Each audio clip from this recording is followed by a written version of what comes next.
Hello friends, welcome to BPSC दर्पण।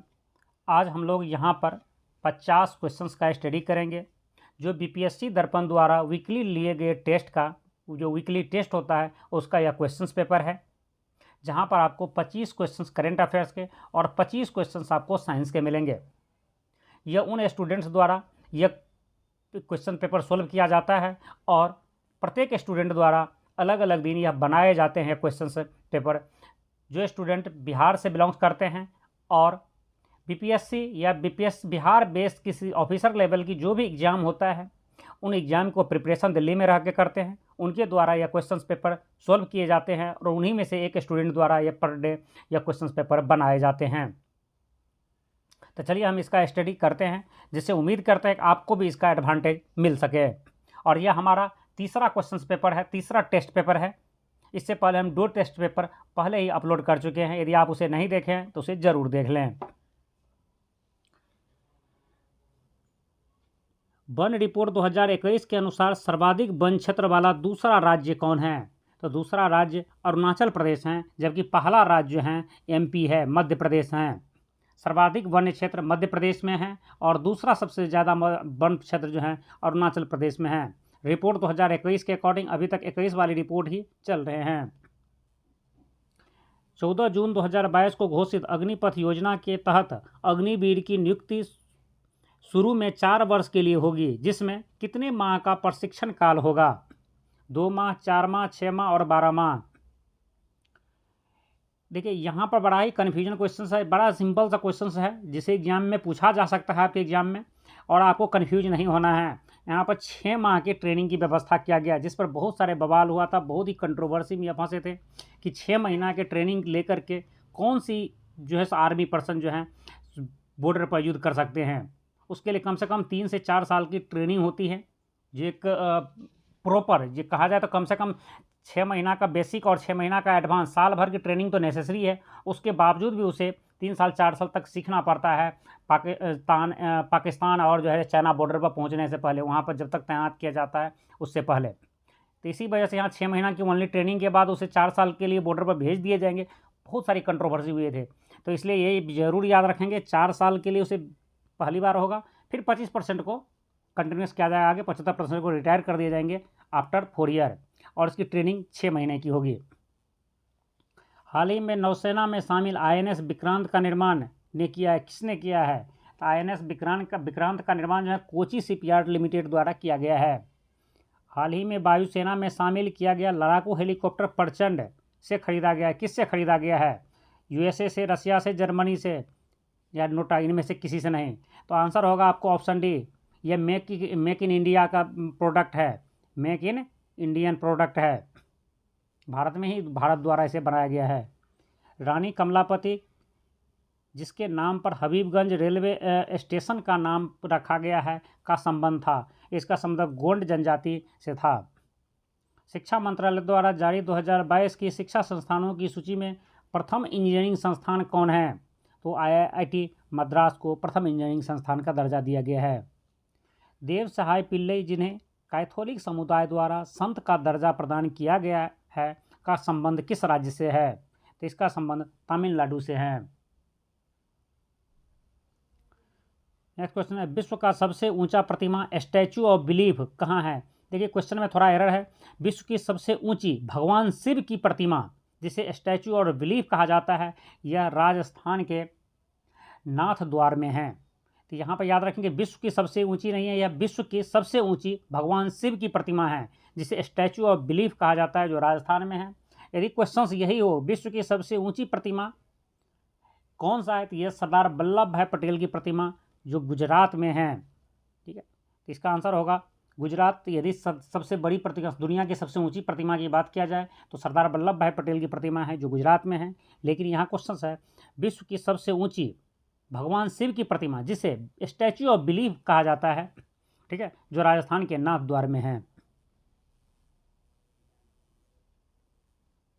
हाल ही में चर्चा में रहा मच्छू नदी किस राज्य में है? तो यह गुजरात में है, जहां पर पुल टूटने की वजह से कई लोगों की जान जा चुके हैं।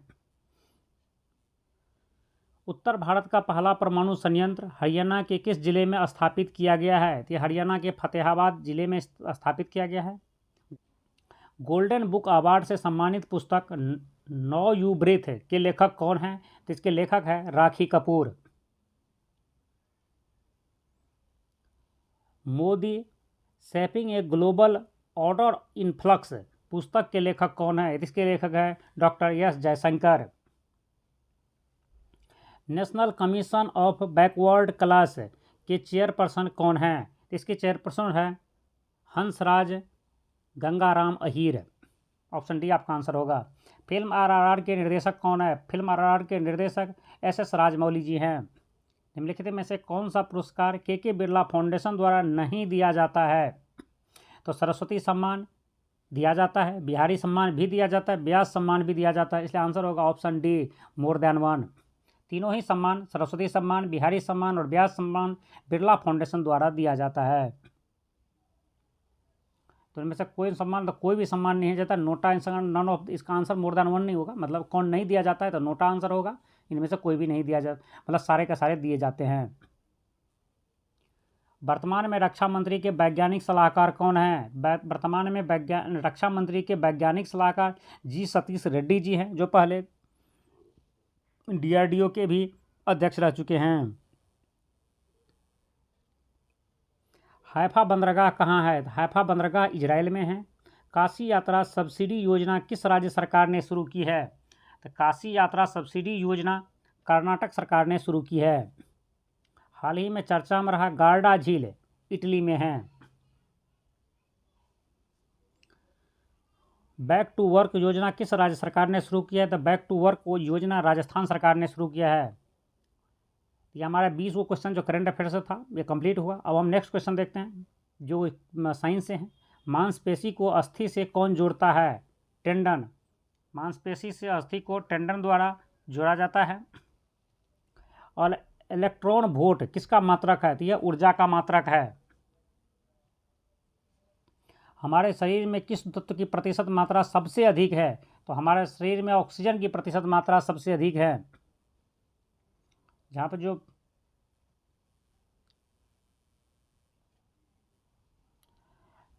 किसी परमाणु में किसी दो इलेक्ट्रॉन के लिए चारों क्वांटम संख्या समान नहीं हो सकते हैं, यह किसने बताया है? यह किसने कहा है? यह है पॉली ने कहा है। जीवधारियों के प्रत्यक्ष रूप से देखने वाले लक्षण क्या कहलाता है? फिनोटाइप।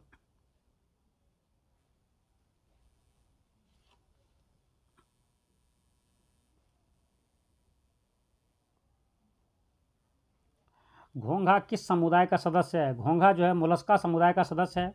WBC का जीवन काल क्या है?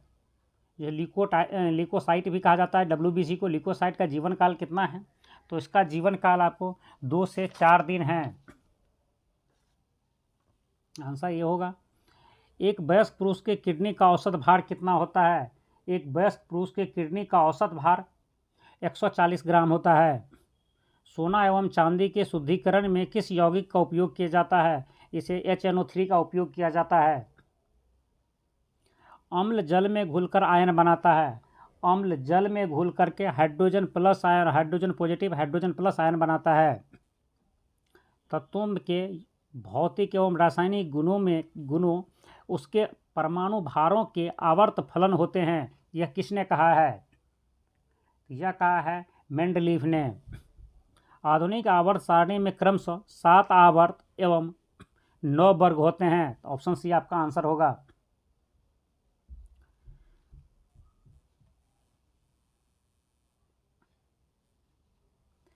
तत्वों को उसके परमाणु द्रव्यमान के बढ़ते क्रम में व्यवस्थित करने पर प्रत्येक 8वें तत्व का गुणधर्म प्रथम तत्व के गुणधर्म के समान होगा, किसने कहा था? तो यह कहा था न्यूलैंड्स ने। ऑप्शन डी आपका आंसर होगा। सर्वाधिक इलेक्ट्रॉन बंधुता वाला तत्व है? तो सर्वाधिक इलेक्ट्रॉन बंधुता वाला तत्व क्लोरीन है, जिसका फॉर्मूला नाम होता है Cl इंडिकेटेड होता है। आधुनिक आवर्त सारणी के अनुसार प्रत्येक आवर्त का पहला सदस्य साधारणतः क्षार धातु होता है। परमाणु संख्या 57 से 71 तक के तत्व कहलाते हैं, यह लेंथेनाइड्स कहलाते हैं। मतलब परमाणु संख्या 57 से लेकर के 71 तक के जो तत्व हैं वो लेंथेनाइड ग्रुप में आते हैं, लेंथेनाइड ग्रुप के तत्व कहलाते हैं। जबकि परमाणु संख्या 89 से 103 तक के जो तत्व है वह एक्टिनाइड कहलाते हैं। किस तत्व की परमाणु संयोजकता किस तत्व की परमाणु संयोजकता अधिकतम कितनी हो सकती है, मतलब किसी तत्व की जो परमाणु संयोजकता हो सकती है वो अधिकतम कितनी हो सकती है? वो अधिकतम 4 हो सकती है, 1 हो सकती है, 2 हो सकती है, 3 हो सकती है और मैक्सिमम 4 तक हो सकती है। 2, 3 और 4। आधुनिक आवर्त सारणी के अनुसार किस श्रेणी के तत्व का गलनांक उच्च होता है?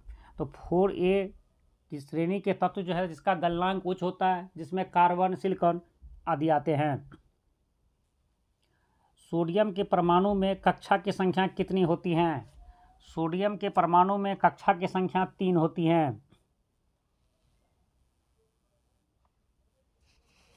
आवर्त सारणी में बाएं से दाएं जाने पर परमाणु का आकार घटेगा।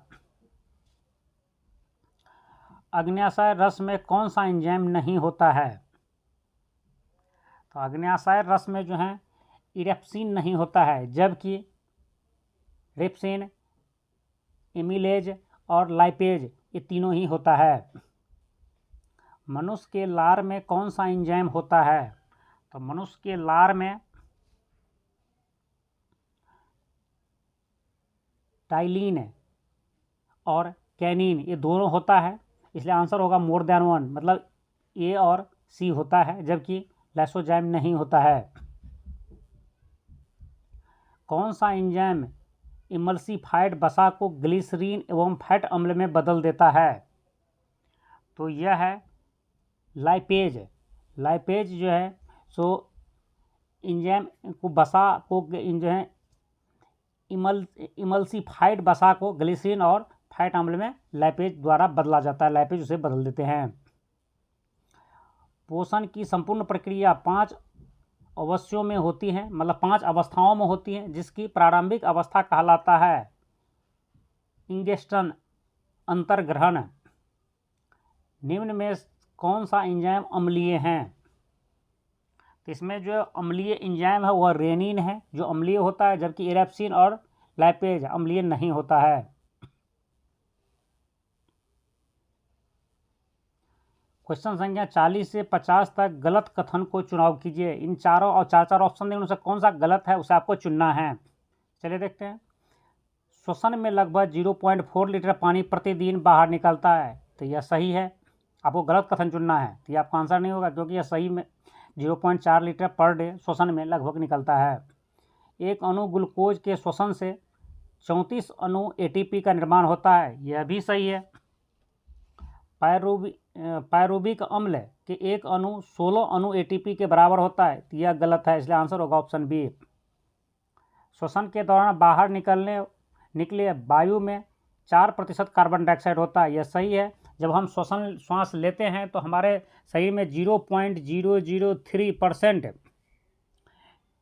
ही कार्बन डाइऑक्साइड अंदर जाता है, जबकि बाहर निकलते टाइम में 4% CO2 कार्बन डाइऑक्साइड बाहर निकलता है,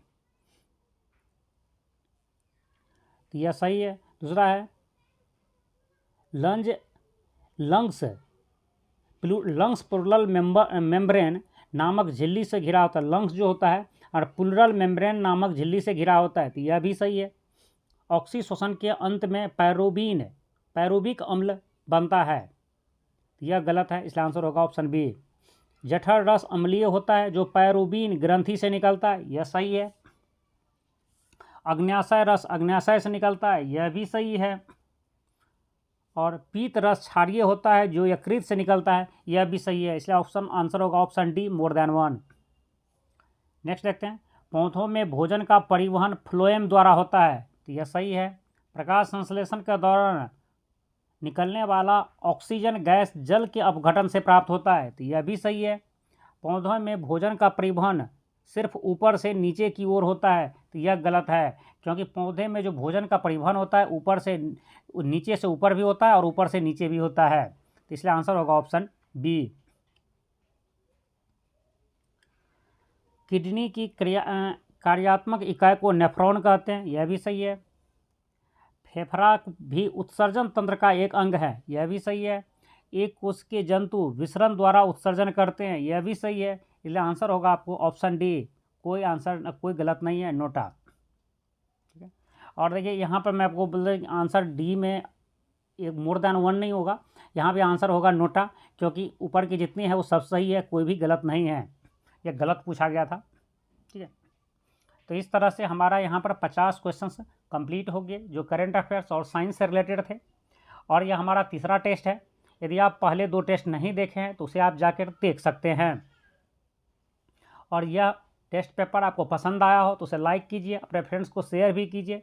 साथ ही इस चैनल पर आप नए हैं तो इसे ज़रूर सब्सक्राइब कर लें और बेल आइकन को भी प्रेस कर दें, जिससे यदि कोई भी वीडियो या नोटिफिकेशन या PDF में अपलोड करूं तो इसका नोटिफिकेशन आप तक आसानी से पहुंच जाए।